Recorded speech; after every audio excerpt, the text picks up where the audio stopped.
Let's talk about some common issues that come up with analogous color schemes.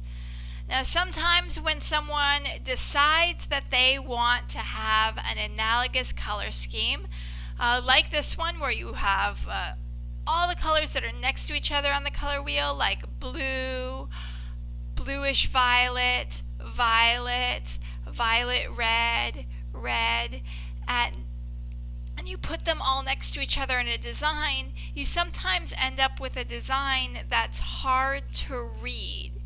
And when the instructor points out to the student, hey, your design is really hard to read, the student says, well, of course it is. It's an analogous color scheme, right? So it's all the colors are next to each other on the color wheel, so there's no contrast.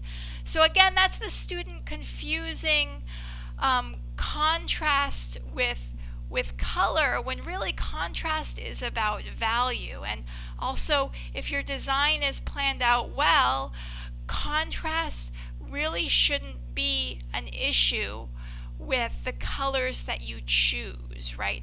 Regardless of the colors that you choose, if your value is working and your composition is working, then the colors should also help to make your design readable, whether they're analogous or complementary.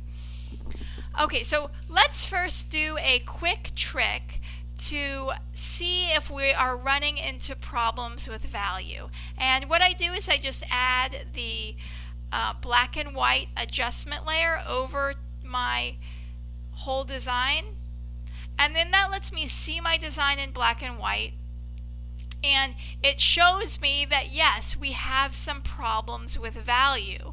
Our letters are not dark enough in comparison to the background. There's not enough contrast between the text and the background, resulting in the text being hard to read. Also, there's no clear focal point because your eye doesn't know whether it's supposed to be looking at the gradient in the background, the polka dots, or the text. They all seem to be competing for attention. So let's work on making a design that is a little bit simpler, right? And has a clear focal point. Now we can use these polka dot ideas here, but maybe instead of having them overlap the text, we could have them maybe above the text a little ways, or maybe as a smaller sort of logo, maybe right in the middle. Now, gradient backgrounds are really hard to get working for you because if the background changes value from light to dark, then you don't know what value text you're supposed to use. If you use a light value text, it might be readable during the light part of your gradient, but it might be hard to read during the dark part of your gradient.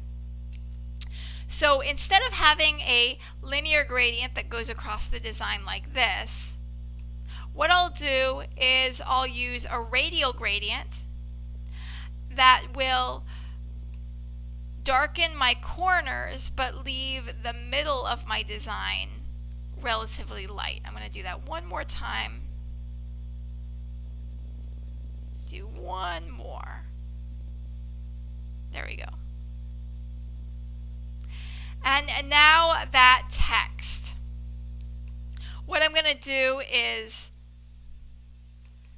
choose a color, a value that's much darker than my background. Do a little color overlay.